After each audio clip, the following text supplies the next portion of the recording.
You're listening to The Sizzle with DJ J and G Sizzle. We are going to talk about basketball and youth athletics and how this all culminates and how this all becomes one good thing for kids and how they use basketball to not only build confidence, but not just on the court. No. This is how they start to put together basketball programs, and this confidence runs through everything they do in life. So right now, we're not going to hold the people up. We're going to give them what they came for. We're going to give them one of the basketball stars of the area. Can I say of the area, or should I just say of the region? Can I say somebody in the region, somebody who's been around the region for a minute? And Jay, I want to say that this is going to be one of those interviews where we run through, but we're going to talk about a little bit of everything from not just basketball, but how it translates into college, how it translates into professional sports. This is going to be an interview that translates everything that we do. Yeah, it's always good to talk, especially can we say a superstar from the region, who has really went out and become not only a great basketball ambassador, but an ambassador of manhood, who's went out, got his college education, who's going out and doing the things to help youth all over the place. And this is what the stories that more people need to hear about, and coming right out of the Northwest Indiana area. It's going to be a great show today. So this is one of those times when we just sit back, relax. It's 70 degrees in the region right now, and we're just relaxed and ready to hear from one of Indiana's top and one of the finest coming out of Maryville High School, class of 2017, MILEEK MCMILLAN in the building. MILEEK, how are you this evening? I'm doing great, y'all. Appreciate y'all having me. Oh, well, we appreciate you getting here, man. It's a rainy, sunny, rainy, cool, not cool, hot, humid, then not humid day. That's what this kind of day is. So we're talking about basketball, and the reason you're here is because you're talking about not only basketball and youth camps, but you're putting together a youth camp. You are designing a youth camp. You've put together a youth camp. So give the listeners a brief overview. What is it when you talk about this youth camp? What is it that you're actually doing in this youth camp? So, first and foremost, I appreciate you having me, Pops. Appreciate you having me, Unc. It's been a long time coming, but I'm finally here. I'm on the show, and I'm blessed to be here. So, just to share a little bit of information about the camps that I've been hosting recently. I host camps out in Kalamazoo, Michigan. We do all of our camps are nonprofit, and so what we do speed and agility. We do basketball training. And then we also do meditations to end our sessions. But most importantly, we want our youth to understand, to have an holistic approach to basketball and life skills and how they can be transferable. Just to tell you a little bit about my story, I'm from Maryville, Indiana. I went and played. I was an all-state basketball player at Maryville High School. I played 4 years at Valparaiso University, was MVC Most Improved Player back in 2019-2020 season. I later then furthered my education at West Michigan University, where I just received my master's degree in sports management. And I had offers to go overseas last year. I hurt my knee, and so I came back to school to finish up my degree.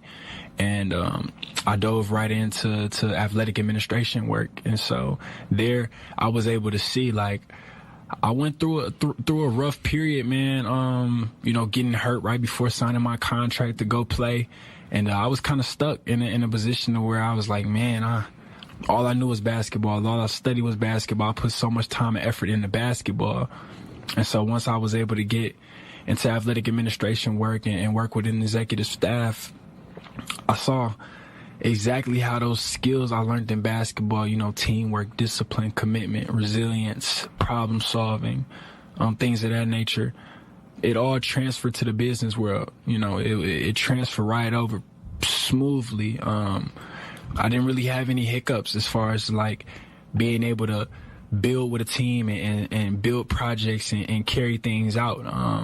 I learned a bunch of different skills, and so what I've been wanting to do is I want to pour back into the youth and get them to understand that, basketball is a ticket out, but it's not the only ticket out. And I've been fortunate enough to use basketball as a vehicle to get me to places that I need to be in life. And so with these camps, that's exactly what we're doing. We're being intentional with the way we teach. The programming, it's all teaching the game of basketball in a holistic approach to how these skills can be transferred over in your everyday life. So let's talk about a holistic approach. You mentioned that a couple of times, and we've talked about youth development as far as sports in particular, when we're talking about youth development and how that helps children in any physical activity. But it develops the soft skills, it develops the high impact skills, decision making, teamwork, leadership, all of those things. But how does the holistic, when you say holistic approach, what is the holistic approach to training and teaching children basketball? Yeah, so for me, it's all how it's all connected. You know, when we train hard, you know, we always talk about, you know, giving max effort, being able to compete at a high level, you know, being resilient, working with your team, being committed to a plan. And so when we teach that you have to compete every day, you know. This world is competitive. It's about who can come out on top, you know. But in competing hard and giving your max effort, you learn how you learn a process. You learn how to become process driven rather than outcome driven. And so it's a mindset that we're teaching through the game of basketball. It's, you know, I'm putting my first foot forward in everything that I do. I'm competing hard. I'm going at it every day, but I'm being resilient. You know, I know every day is not going to be the greatest day, you know, and getting them to understand that, you know, everything, the game of basketball moves so fast. Life moves fast. Things happen quickly, you know. And so for basketball, to just give you an example, all right, you go, the way the game is played now is running gun. We want to shoot as many threes as we can. We want to get layups, dunks. We want to play as fast as we can, right? And so in playing this type of way, you're getting up so many shots, but you also missing a lot of shots. You have an opportunity. The more shots you shoot, the more opportunity you have to miss. And so just to kind of wrap that into how you can deal with different life skills, man, it's so many things happening at one time. Like, people get caught up in situations happen where you have to think on the fly, and you have to be able to maximize your time in this space, and you have to be able to use the knowledge that you've learned to make the best situation out of what you have.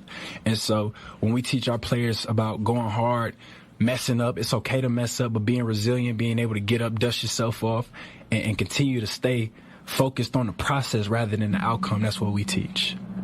So when we're talking about processes and outcomes in the process, how that all works and how we're getting that all, and we're putting that all for young people, walk young people through. There's a young person right now listening who was thinking about basketball, and they're wondering how things change. How are things different? How do things go different from what was junior high, high school, college? How does that all play in now that you've seen it from all levels? What do you, when you see things from that level, what is it when you're talking about, hey, this is from one level? How does that all work? Yeah, so for me, man, the levels gets more difficult. Things get more competitive. You know, the game gets more competitive. You know, back in middle school, you might have been able to get by just because you were more talented than the next man. But when you get to high school, it's a bigger pool. You know, it's more players, it's more competitive. And quite honestly, you have to do whatever it is to make you stand out. Now, once you start getting to these higher levels, you have to become a master of something. You know, you can't just be okay at something. You have to become a master of something. Unless you're 7 feet tall, then you have time. But if you're not, you have to become a master at your craft. And what I mean is, you need to be able to master a skill of the game. Whether it be shooting, whether it be dribbling, whether it be playmaking, whether it be defending, whether it be rebounding the basketball, whether it be, you know, you have an outstanding IQ, you can set your teammates up. It's a bunch of different things that play into it. But the biggest thing for me, when I realized how different the game was from just the region and then going and seeing competing against people across the world is when I had a chance to play with the Illinois Wolves AAU team on the Under Armour circuit. And my first trip was to New York. We had an Under Armour circuit session out there. And, man, I remember I walked in the gym. I seen Jason Tatum there in the gym. I seen Miles Bridges in the gym. I seen Thon Maker in the gym. I seen a bunch of these pros. And these guys were about to go to college. And then I saw the people that was playing there. Just a different type of ball game. It's the athleticism you see is off the charts. The length of these players is ridiculous. They really look like freaks of nature. And so once you get to this level, people are much quicker than you. They're a lot stronger than you. They're a lot more taller than you. And they're just a lot more athletic. Like, you have to have something that you master. Like I said, it just gets a lot more competitive.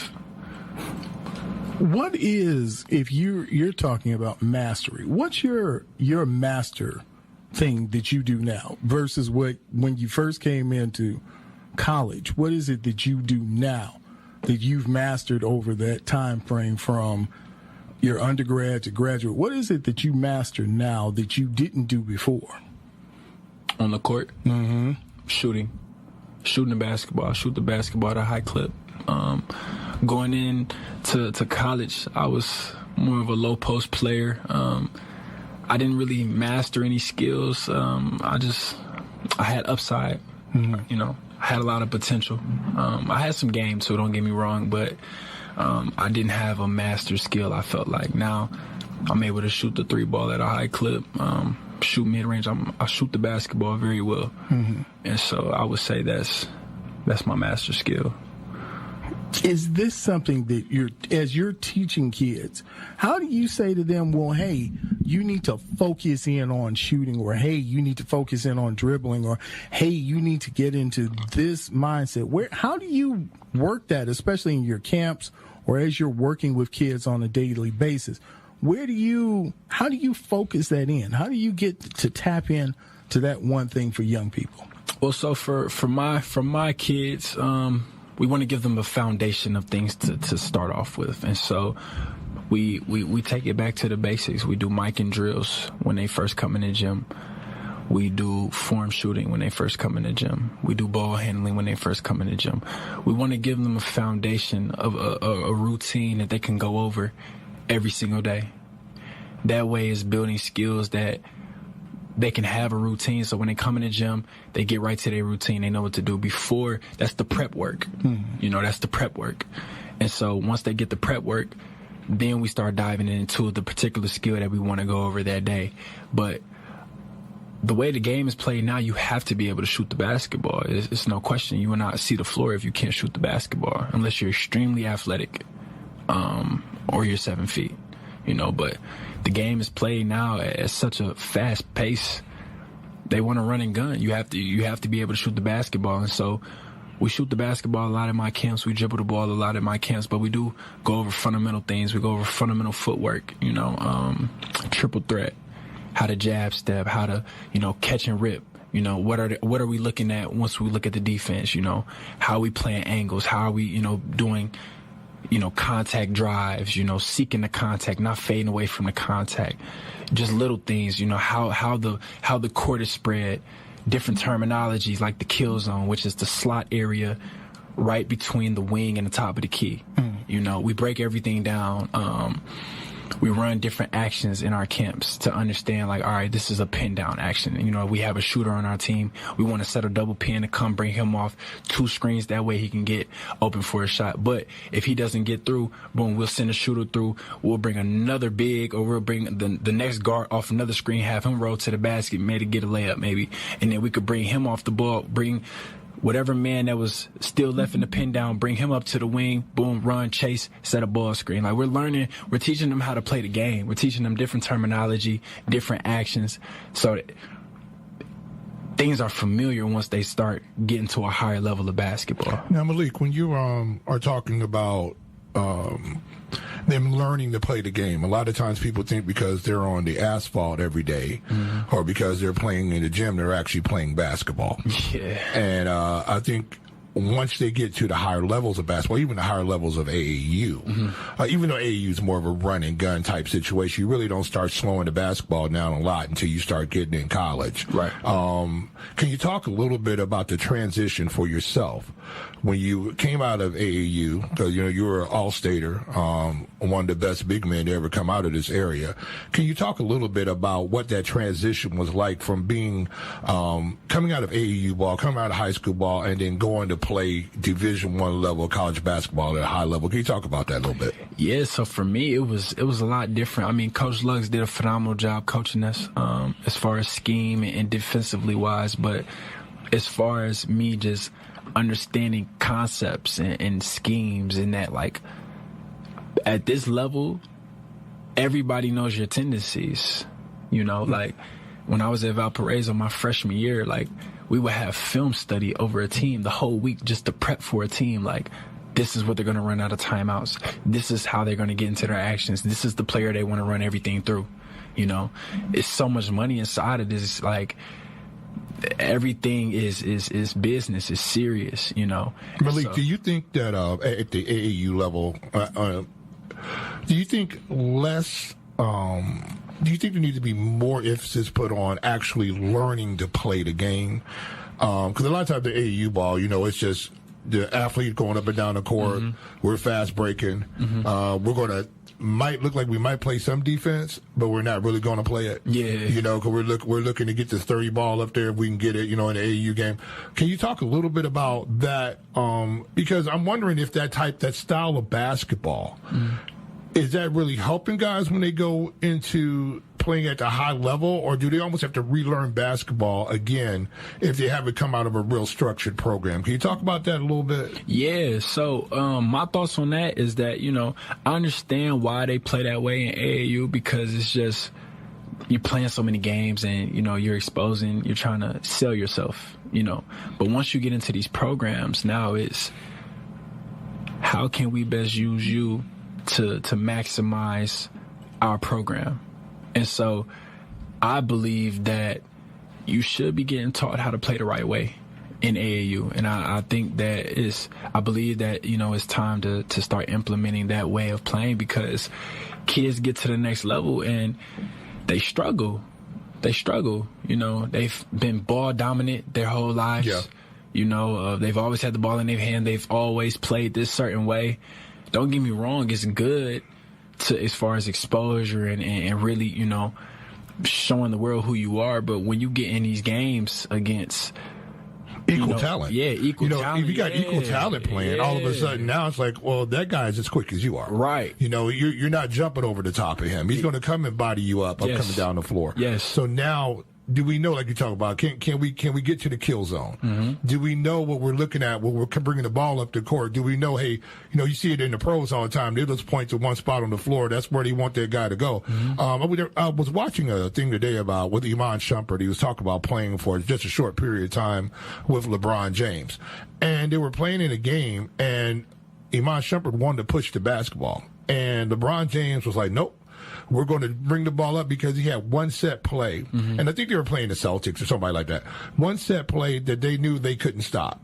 And they ran that play 3 times in a row. Yeah. And Iman Shumpert said that was the most amazing thing he ever saw, because the Celtics called 2 timeouts in a row, right, but they continued to run the same play 3 or 4 times in a row, and they scored each time, because LeBron knew by the way they were playing defense that they could not defend what he was getting ready to do. And I think that is the learning the chess of basketball. Yes. I mean, we got a lot of checkers going on out here. Yes. And if you guys are listening out here to this young man who's actually trying to do what a lot of people don't do. A lot of times people go out to a camp and they'll just roll a basketball out there. We'll get 3 or 4 full courts, and we're just going to run up and down the court. We're just going, we might do some layups and do some stuff like that. But you're really actually like, hey, you know what? Let me show you basketball. Let me show you the inside game that you're going to need to learn to be able to be successful at the next level. And that's why I think your camps are so important. I just want to say kudos to you for doing that, because you don't see a lot of people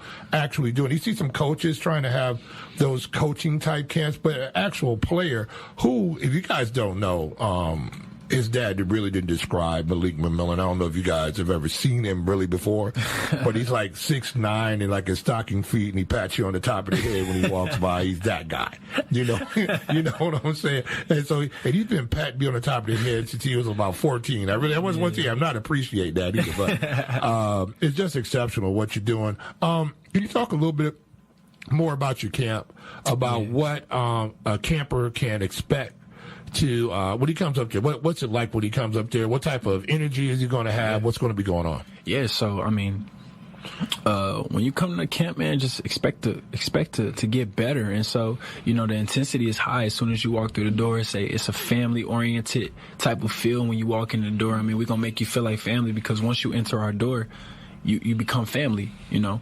And we want to see family get better. We support family. We want family to improve in every way. And so when you come in, you know, you can expect to get better with your body through our speed and agility programming that we have. We work on, you know, ankle strength, ankle stability, balance, vertical, you know, your lateral movements. We work on just different aspects of the body that, you know, firing different muscles that don't get fired often that basketball players need, you know, strengthening the hips, strengthening the glutes, strengthening having strong ankles. You know, these are things that don't really get talked about. You know, we work on a lot of single leg stuff because as a basketball player, you're doing a lot of single leg movements, you know. And so that's our speed and agility portion.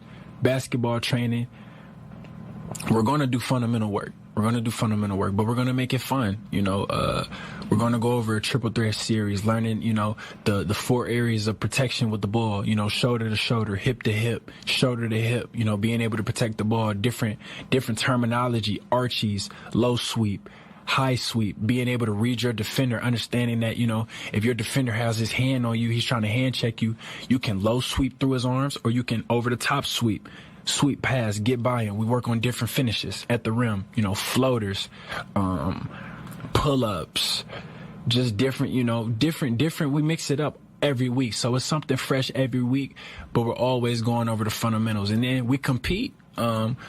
We do some conditioning work, but we compete. And then we do little fun games, man. So after a while, you know, I had to look and see, like, man, what's some different innovative ways to you know, show the game to these young guys and young women that we have come to our camps, because these are younger, you know, 5th to 8th, but today we had a couple 6-year-olds, a couple 7-year-olds at my camp today. And so we implement like sharks and minnows. We'll do sharks and minnows, but we'll do it with the basketball where, you know, yeah, because you're speaking in this weird term that parents right now are trying to figure out, what are you talking about? You've got them in a kill zone. You've got some sharks. You've got fish. So how are you explaining this to parents and to young people who don't know what you're talking about? Okay. We take games that you would play in the park, or you would play at a summer camp, you know, red light, green light. You know, these are games that you would play when you were young. Mm-hmm. And we've added a basketball twist to it, you know. So funny thing is, I've learned that the best way to teach an athlete how to be an athlete is by doing athletic movements, you know, getting out, running, playing tag, playing, you know, different like games that can allow your body to move in a way that it needs to move on the basketball court. I've noticed that back then, you know, I used to do a lot of training where I was standing still doing stationary stuff. I feel like that way of learning is outdated.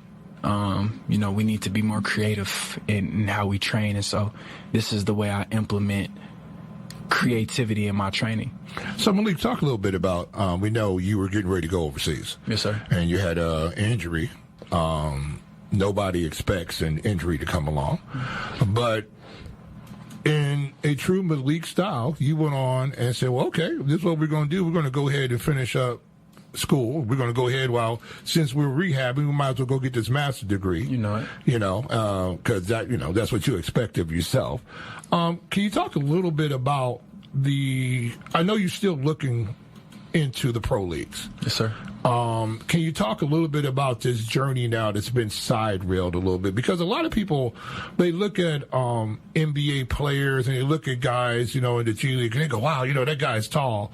You always get that question, how come you didn't get to the league or whatever? Can you talk a little bit about just the process of just you've been invited to play overseas. Yeah. You've been, to play in a pro league. They're ready for you to come there and go play. And we see a lot of people take different routes yes, sir. To the NBA. We see guys going through the G League. We see guys going overseas. We see a lot of things like that happen. You see a lot of overseas ball players actually making huge impacts right now in the NBA. And guys who went over and learned that brand of basketball yes, sir. have a decided advantage. We know they know how to use space better than guys in the NBA. We see the Luka Doncic of the world. We see Joker. We see these guys who are able to get free. Can you talk a little bit about this process for yourself now? First thing, how's the knee? It's healthy. Yeah. It's healthy and strong. And so, with doing that, you're getting yourself physically ready to play. Can you talk a little bit about just that process that you put yourself through daily? Because you guys, what's your body fat, Malik? I barely have any. What, you're like 4%, something like that? Something like that? Yeah. Well, you're like 6'9" and some change. Yes, sir. You're about, 240? 235. 235, yeah. And you could pick up a side of a car and carry it up the hill. If you guys have not regularly seen an NBA, you're actually the prototype of an NBA player. I mean, just you're the exact poster card of what they want to have: size, speed, agility, toughness. You got all the ability, and now your jumper's wet.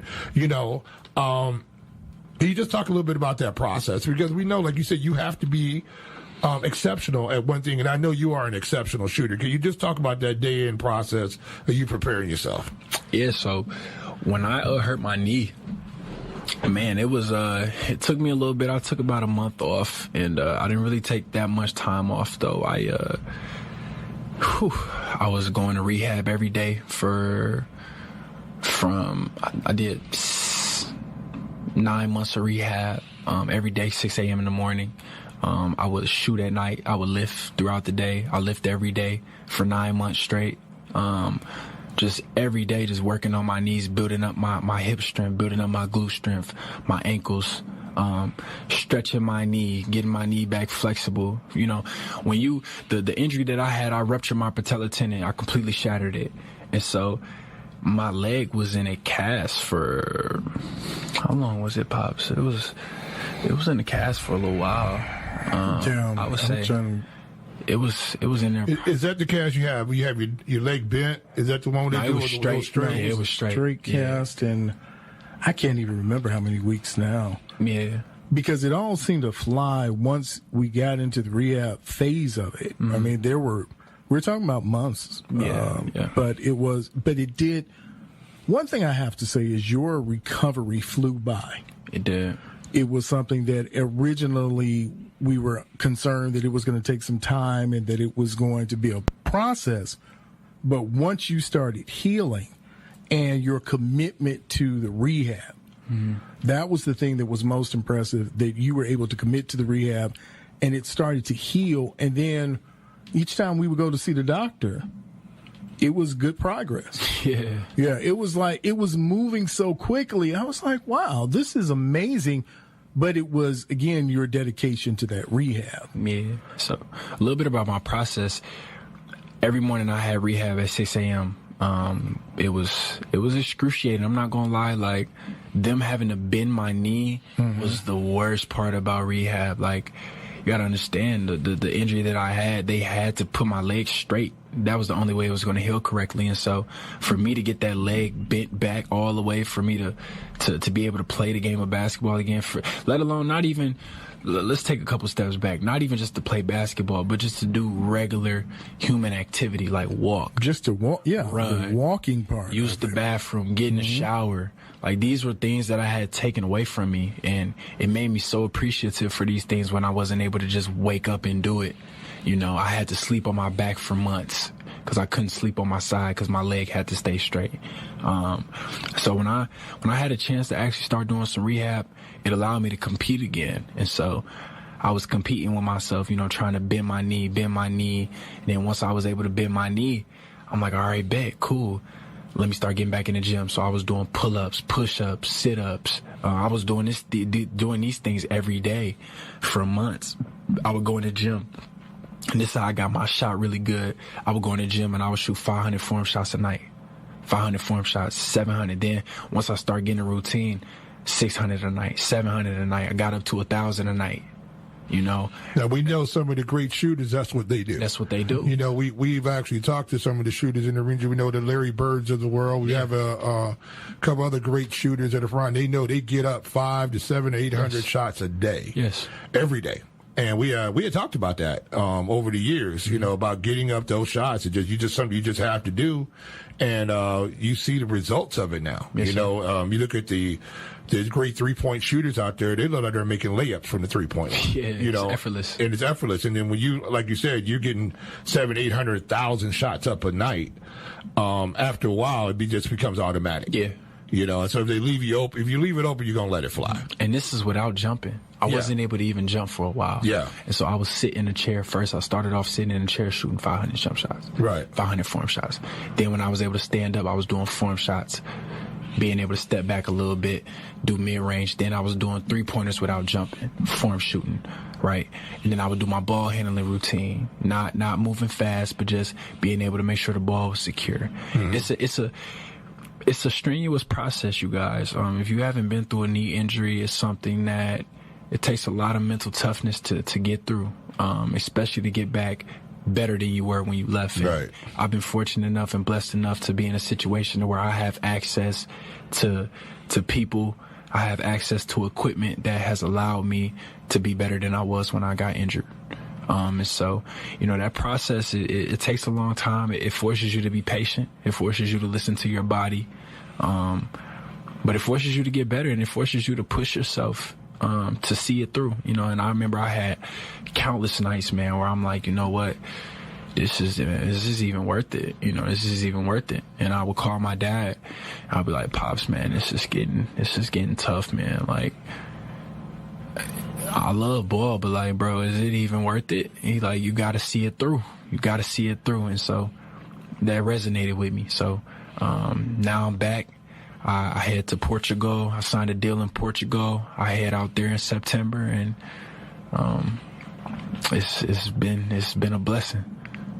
Let me ask you this, Jay. I'm sorry, I didn't mean to step on this, but when you were talking about putting these things together and working and all of the work that you did, sitting in a chair, shooting form shots, what was the one thing that you can remember? What did you learn through that whole process of rehab and coming together? What was it? What was that one thing that resonated with you that you learned out of that whole process? Patience. I learned patience. I learned that it's going to be a point in time where everybody is going to get to a point in their journey where you're going to be like, what am I doing all of this for? You know, like, I'm putting in so much work and I'm not seeing the results. And after a while, I'm like, I'm doing it for the process. Like, trust the process. I know it's cliche, but it is a real thing. Like, when you go through something like this that forces you to have to trust the process, you understand why people say trust the process, because you have to go through every phase of it, every emotion of it, you know, the really high times, the great times, the really low times, where you're like, man, this is getting rough. But I learned patience. I learned how to work a plan. I learned goal setting. I learned visualization, you know. I learned how to maximize my time, whatever I was doing, you know, whether it's me getting rehab, like, I'm going to go hard at this rehab. I'm going to compete. It just made me compete and be patient at the same time. Oh, anyway. So anyway, you know, it's an amazing thing, MILEEK, just to see you coming up from a young fella. I remember, what were you, about 13 maybe? I think you were like 13, and we were in a gym, and I was like, hey, you know, MILEEK, you know, you could take one dribble from the 3-point line and make a layup. You were like, oh, really? Oh, can you? Was it one dribble or two? I can't remember. I think it was one. It was one. And I saw Malik at about 12 or 13 years old take one dribble and make a layup from the three-point line. And then I knew at that point in time that I would not be playing any more basketball with Malik. So when we talk about your basketball journey and how you're moving forward, we know you're going off to Portugal. Yes, What was it like? Was it surreal? You know, is it something that you go, man, I didn't see this route coming, but sometimes these bumps in the road, yes, sir, become the thing that propels you forward. Oh, absolutely. If you think about it, it's very possible that you would not have been able to create this superpower that you have to shoot the basketball had you not been forced to have to shoot it the way you had to for all those months and time, you know. Yes, sir. What do you think now as you go out there, and how do you feel this process has been for you? Has it been surprising for you? Was the offer going to Portugal, was that surprising? Was that something that you expected? Go through that process just a little bit about going in and, you know, and going into a new country. Yeah. You know, to talk a little bit about that, because we're some of us listening right now, we're living vicariously through you right now. so we want to know what that's like. Yeah. When I got the call from my agent, you know, huge shout out to Andy Buccianis, who works with ASBG Sports, was working for me, and he got me a deal in Portugal. And when I got the call, you know, a lot was happening during that time. You know, I was finishing up my master's degree, which was a strenuous process in itself, and doing all of that while rehabbing and working. It was just a lot going on, so my mind was kind of everywhere. And honestly, I was not expecting to get a call that soon. Yeah. To get a contract. And when he called me, he's like, "Man, this is a great opportunity, man. We need to act on this." And I'm like, "Well, you know, enough said. Let's do it." Right. And but that's when I go back and I think about all those times where I'm like, you know what, nah, Leek, let's work today. Let's work today. Let's work today. And all the times that I couldn't have put work in, like all the times I could have listened to my thoughts and like, nah, let's chill, bro, let's chill. Like, I wouldn't have been ready for this. Yeah. I wouldn't have been ready for this had I not pushed myself through it and saw it through like my pops told me to do. Yeah. You know? And so when I get the call, I'm comfortable in saying like, let's do it. Yeah, I'm ready to go. You know? Yeah. I'm comfortable, you know? And so it's definitely a surreal moment, man. I get to play in another country. I get to network out there. I get to experience life. I get to live in another country, man. Like, it don't really get no better than that. And this is cool too, especially about your brand. Yes. You know what I'm saying? You're going to be one of the few pro basketball players that actually have a master's degree that's not from the Ivy League. You know, I mean, just one of the few. And your degree is in what you're doing. Exactly. Which is amazing. I mean, you know, just the contacts you're going to make. I mean, and I'll be surprised. There are going to be guys coming to you for advice. Hey, how do you do this, man? How does this money work like this? Which is going to be interesting. It's going to be like you're going to be new, but it looks like this position was just carved out. Yeah. Exactly for you, you know, to be in this line right here. You know what I'm saying? It's just really amazing. An amazing point in life that you're in right now. Yeah. And this is what I think for your young campers when they're coming out, you're going to get this type of perspective. You know, you have some camps out there with guys who played in the league and so forth and so on, and they played and they're going to show you a couple of things. But you're actually coming out to see a guy who actually had to grind his way. Yes. You know, who actually understands what it's like to have doubt. Who's sitting on the bed at night, or, you know, after a hard workout, or in the morning before you're getting ready to go out, go, man, you know, it's tough. It's tough. And this is what I really want to do. Yeah. These are real thoughts that you have. Absolutely. You know, and then you're walking into the gym, your body's walking into the gym, but your mind is not necessarily going with you. Yeah. I've been there many nights. Yeah. You know, but the key to life is persistence. It's persistence. You know what I'm saying? And I think that's one thing that you embody. And I think that's what, when these young campers are going to come out to your camp, you're going to listen to a guy, hey, you know, basketball is life. Yeah, we all know that. But you also have to create a life within basketball. Mm-hmm. You know what I'm saying? You have to go and say, well, okay, hey, look, man, I need to make sure that my grades are together. You know, some guys think, hey, I'm going directly to the league, and they let the grades slide a little bit. Well, you never know if the unforeseen is going to happen. Yeah. You know, and how many guys have you found out that things happen and all of a sudden they don't have, and we're not talking about falling back on, we're just talking about something to fall forward on. Right. You know, you have to give yourself as many options moving forward as you possibly can. You never know what life is going to be like. So it's just interesting when people come out, especially young people, come out to this camp, that you're not going to just get a guy who's going to teach you how to dribble. You're not just going to get a guy to teach you how to, you know, how to make a layup. You're not going to get a guy to teach you definitely how to teach you how to shoot the basketball. But you're going to get a guy that's going to tell you how to function in life. Yes, and I think that's the most important thing. And I think as you go on throughout your career, basketball, mentoring, and all that, I think that's your calling card. Yeah. You know, that this is, hey, man, I'm going to teach you about life. You know, I'm going to teach you about ups and downs and getting yourself prepared for it. And the amazing part about you, they want you to work and get your doctorate. Yes, sir. You know, which is amazing. How old are you, Malik? I'm 24. 24 with a master's. I couldn't even spell master's when I was 24. I would have just said M.R. period. It'd have been Mr. You know what I'm saying? So it's just an amazing, you know, job that you've done.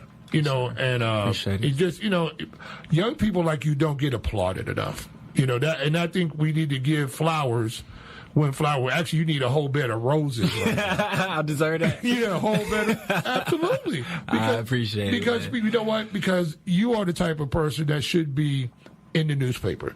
You're the type of person that needs to be interviewed out here. Like, hey, this is a guy who, yeah, you have a really good family. Your family's great. Yes, sir. But you had to make things happen. Absolutely. For yourself. It wasn't no silver spoon for you. You know, yet, you know, I know how hard your parents work to make things work for you, your grandparents, everybody getting stuff done. But we know these are people that get up and grind every day. And so nothing was given to you. You had to go out here and make it happen. And so I think that's a story that needs to be told.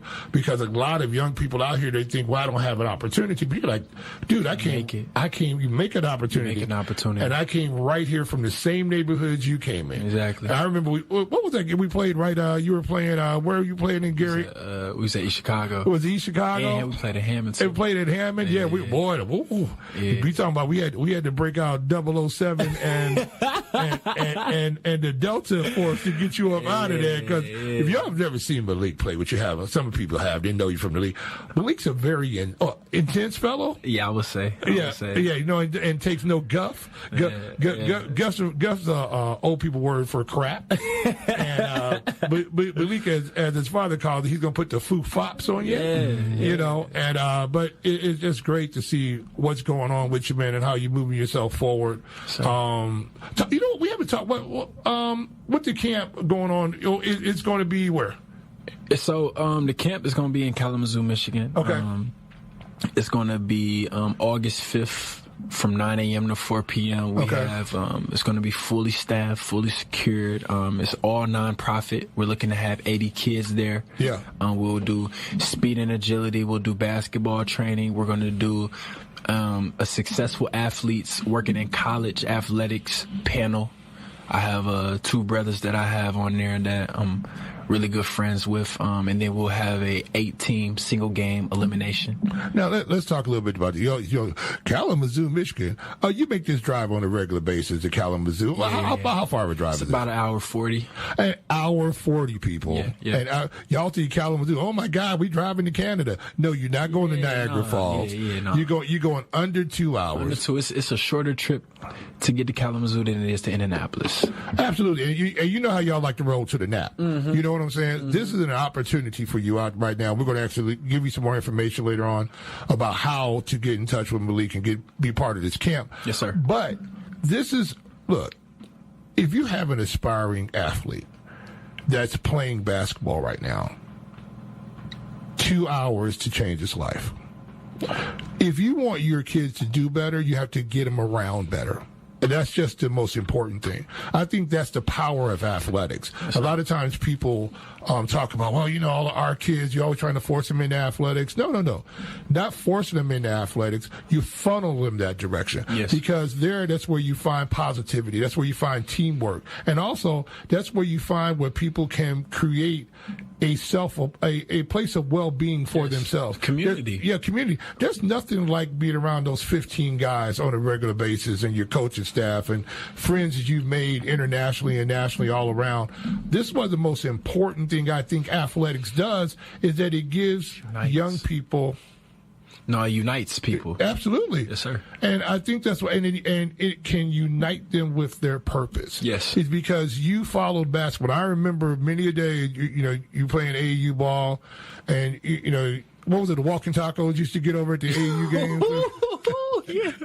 a lot of walking tacos. Look, I used to get a lot of those phone calls. Hey, bro, I got the walking taco. I'm sitting up here, and especially if you're sitting up in the bleachers up there. G, talk a little bit about that, about just being on the support part of this and how important it is for parents to support the young people, because MILEEK's story should not be unique. Stories should be. MILEEK's story should be a story that a lot of other places and people can talk about, because there are opportunities to go. You finished college, in 3 years? Mm-hmm. Finished college in 3 years. That means you went over the summer. I mean, everybody, if you go to school, you have opportunity to do that. And so talk a little bit about that, G, just about the supporting of MILEEK, and we all know it's a sacrifice, but as a parent side of it, just talk about that a little bit.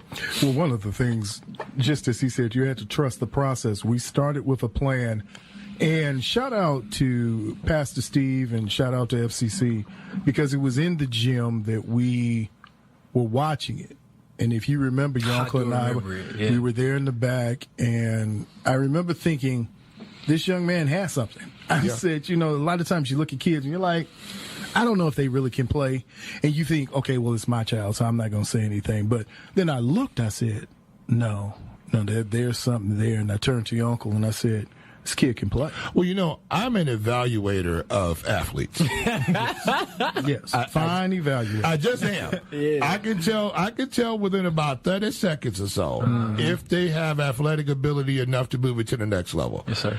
And when I saw you move, and it wasn't the going north and south, is when I saw you move east and west. And you're talking at, 12, 13 years old, you were 6'3" then, and you still had a little bit of your baby weight on, still a little chunky, but you had this athletic ability, and I looked at him, I was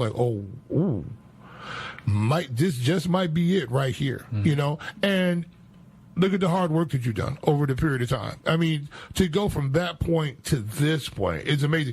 When you walk through the door, you have to duck your head coming in the door, and it's just like, oh my God, okay, can I take 2 seconds here? All right, so anytime we go somewhere with MILEEK, all right, as soon as we walk in anywhere, all the heads turn. Because they're all like going, they gassing me up, man. No, it's real. Who is this guy? And I got to get on point. You know what I'm saying? I'm looking like I just got hired by the Inch-Eye Private Eye MILEEK security detail, and I'm like, oh yes, sir, sit right over here, sir. Clear. We start breaking. I keep red ropes into my car. I just wherever you are is VIP. I just section that section off. But it's just one of these things, just to see you progress like you did and put in the work. Yes, sir. And good things happen when people put in the work. Absolutely. And I think this is the most important thing. I'm taking Greg Shine because that's what I do in my life. But the thing about it is, from me being on the other side of it, from afar, close but from afar, I was just so amazed at the stick-to-itiveness, of what you had been able to accomplish, and you've always stayed grounded. You never, because you could have the big MILEEK head, and the big bobblehead, we couldn't even get you through the door. You've never been that guy. Yeah. You've always been the guy. You've always been like you sound right now, the humble guy, and you're going to put in the work. I mean, you're good. You can shoot it. I know you're going to go out here and let it fly. That's what you're going to do. But it's just amazing to see. And I know from Greg's standpoint, I know to be right down the hall from that guy. You know what I'm saying? To be down the hall, we used to laugh so much about the gym shoes. Yes. if you ever want to see some pairs of of athletic apparel, MILEEK had them. And it was always funny to literally stack them down a wall. I mean, not one high, but two high, but three high sometimes of shoes in boxes, because that's how you roll. Yeah, I love shoes. I love shoes. Yeah, and it's just amazing a little bit. Okay, so got to tell this story. Now, since we're going to go down memory lane.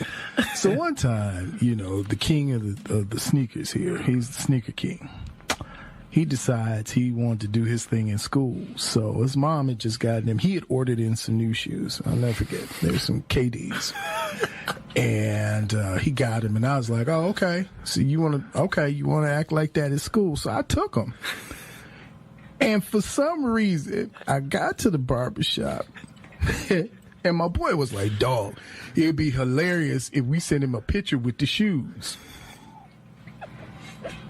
So we took the picture with the shoes. And I'll never forget. He saw the picture and he was like, oh my God, not my shoes. And I, as a father, I love them shoes. Yeah, man. I felt so bad. I was just like, oh my God, what have I done? And to this day, when I see my man E, shout out Chappelle, when I see E, he laughs about it. He was like, man, you remember that time we took your son's shoe? And I was like, yeah. And he was just like, you let him touch them? Oh my God. And from that, tripping, yeah, well, I mean, but those are stories you learn to pass down. Yeah. And now, as you've matured, and I have to say it since we're sitting here, of my three sons, I probably haze you up the most. And not just hazing you up to haze you up, but I haze you up because it's to prepare you to get ready. Absolutely. Because there's a day and time when you have to be able to stand on your own. And you're going to have to make some decisions out of what you've learned through the stick-to-itness, the seeing it through, being able to be committed to something. And at this point, when you're putting this camp together and you're getting all these kids to get involved and you're getting people to donate their time, yes, sir, and their effort, that's the most important thing. As you're learning this process, you've got to pull people in and be able to, you got to work with people you don't like. Mm-hmm. You got to work with people who are out to do you harm. You got to work with people who don't have the same vision that you do. Right. Everybody is on the bus, but there's only one driver of that bus. And sometimes people say they understand the vision, but they don't know the vision. Right. They can only get it as far as you're driving them and leading them. And that's what you have to do in setting up for this event for these young people. So while we're here, I know that you're working with a partner group and you're working with a group now, but let the listeners know who want to support, follow you, know how to get their children involved and young people in their lives.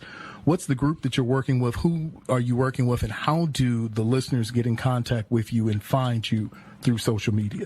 Yeah, so I am the director of basketball operations for KZoo Leaders, nonprofit 501c3 in Kalamazoo, Michigan. The best way to get in contact would be to email me at MILEEK, MILEEK, McMillan, MCMILLAN 1, the number 1, at gmail.com. And then you can also direct message me on Instagram at OGLeek22. That is OGLEEK 22. Follow me, I'll follow back. Direct message me, and we can go from there. And you also too can contact us at the SIZZLE. Yeah. And we'll get. I think we probably can get some information to them some kind of way. We can cans with a string attached to it, smoke signals, yes, carrier pigeon. We could get something up to Kalamazoo. Yes, you know what I'm saying? And anytime you need to follow him or any of our guests, you can always follow us on the SIZZLE anytime on any of our social media platforms. That's the SIZZLE 219, or you can leave a voicemail message message in our voicemail bag, which is area code 219-885-9156. That is 219-885-9156. I'm going to say it again for those who are uninitiated. For a third time. 219-885-9156. You can not only leave a message, you can always get in contact with us. You can find out about guests, what's going on, not only with the SIZZLE, but with what's going on now with KZU leaders, and how we all are part of this growth, and we're a part of this plan, man. It's a movement. Yes, sir. It really is a movement of things that we've got to do and get ready to get done. So I'm just excited, man. I'm excited. When is this camp again? And where is it? I mean, well, we know it's in Michigan, so it's in Michigan. Yes, sir. When is this camp again? It's August 5th. August 5th, which is a Saturday. So it'll be Saturday, August 5th from 9 a.m. to 4 p.m. And the SIZZLE, I think we're making a little road trip coming out there. You know, I had a family there with me. I think we might have to come out there and bump the ones and the twos out there. You know what I'm saying? We gotta bring some old school, and then we also drop some new school out there. Look, young campers, we're gonna have a good time. You know what I'm saying? This is what we're gonna do. Hey, it's gonna be a real party up there. It's gonna be a good time, fun. Yes, sir. It's non-profit too, y'all. Y'all come, and we're doing backpack giveaways with school supplies. We're gonna put a portfolio on there of the information that we're going over. We're doing classroom breakdowns with teachers that's going to come in during the tournament times. We're going to go over goal setting, visualization, meditation, and we're going to teach each other how to play chess. These are all mindful skills and activities that can allow you to use your mind and to be able to think and slow yourself down. I'm honestly sharing my regiment with the campers. These are the skills that I had to take and learn during my time of getting back to 100%. These are the skills that I had to learn and teach myself to improve my well-being in my everyday life. And so I just want to share my regiment with the youth and provide you guys with some gems. And here's the thing about two people. I know MILEEK won't blow his own horn, but I'll grab his horn and blow his horn all the time. This is a young man. If you're looking for a mentor, for a young person to follow, right? This is a young man who graduated college in 3 years, right? Who was an all-stater coming out of the state of Indiana, who now at 24 years old has his master's degree in what? Sports management. His master, I said a master's degree, not just a master's degree in sports management. And he just signed a pro contract to play basketball overseas. How you got all of this done, how you got through college, got your master's degree, how you stayed in it. You guys don't know what type of shape this guy is there. How you did, I'm amazed. I mean, you've lived a lot of lifetimes that are very short. You lived a lot of people's dreams in a very short period of time. And now at 24, I mean, there is no sky above you. There's just stars. We ain't worried about clouds now. You out by Pluto and Saturn. You out there. We're gonna have to name a constellation after you. Constellation Leaky 1. You know what I'm saying? Yes, sir. And so hey, look, we're having fun over here in the SIZZLE. We got the TV cameras in here today. We're recording everything, so you could actually be able to see this phenomenal young man. Can I call you phenomenal? That's I think from here on out, I'm just gonna call you Phenomenal Leak. You know what I'm saying? It's a whole lot of love here. Right. I'm just calling. Hello, can I speak to Phenomenal? You just say, wait 1 minute, please. It'll be right here. You know what I'm saying? Because some just they fabulous, they this, that, but you phenomenal. So I think just for the people out there, look, this is an opportunity for you to get around a young man while you can. Yes, sir. Get around a young man who's going to make a difference. You just begun. Sure. You just begun now. This is you're looking at a situation that MILEEK will be a pro basketball player with a doctorate at some point in time. You know what I'm saying? And you never know where you're going to be able to go. And the thing about you is that you're willing to come back right into the heart of the Midwest, right here on our show, right in Gary, Indiana. And you're here saying, hey, young people, if I can do it, you can too, because I'm a product of you. Absolutely. And I think that's the most important thing. I think a lot of times people look at these people and go, these people aren't real. I'm telling you he's real. I know he is. You know what I'm saying? Every step of the way. Every step of the way. And so you have opportunity to put yourself around. This is time. Look, August 5th. Yes, sir. Y'all get up in the morning, go to, now remember, the first time we were going out to, Michigan was the first time I went to Chick-fil-A. Remember that? Mm-hmm. And we had the chicken. Do you know I went back over the other day? It was in the afternoon, and I think I was like, "Hey, can I get a chicken and biscuit?" And the lady looked at me. Trying to go crazy. Excuse me, sir. We stopped serving those biscuits at breakfast time. I'm like, see me, you ain't got them chicken and biscuit sandwiches all day? Yeah. Man, I went and got them 12 nuggets by the time I got to the stoplight. They was gone, but they was tasty, though. Hey, man. But, so anyway, just proud of you, man. So proud of what you've been doing. So proud of what you're going to do. Thank you. It's just going to be amazing. And I kind of start speaking Portuguese or something. I might have to come over here. You're going to have to tap in. Yeah, I might have to tap in. I might have to learn, too. Yeah, I might have to come. Yeah, you're going to have to get on your Rosetta Stone, man. I'm just I just want to eat the food from the stands on the outside. Like, that's all. I would say, can I see El Phenomenal? He's over there, So listen, Leek, you're going to have to tell people again, how do they follow you on social media for those who want to follow, support, and want to know what you're doing on each step of your way? What's the best way to follow you on your social media? Instagram, OGLeek22. Again, OGLEEK 22. Follow me on Instagram. I'll follow back. Let's connect, man. Let's connect. Reach out to me. Ask me anything you would like. I'm willing and open to answering any questions that you might have, and I'm here to listen to your story. I want to help. Hey man, you can't beat that. Now, if there's no other better way to end the story but saying, listen, you're here to help. So you know who this is. This is the Sizzle in the building here on WGVE 88.7.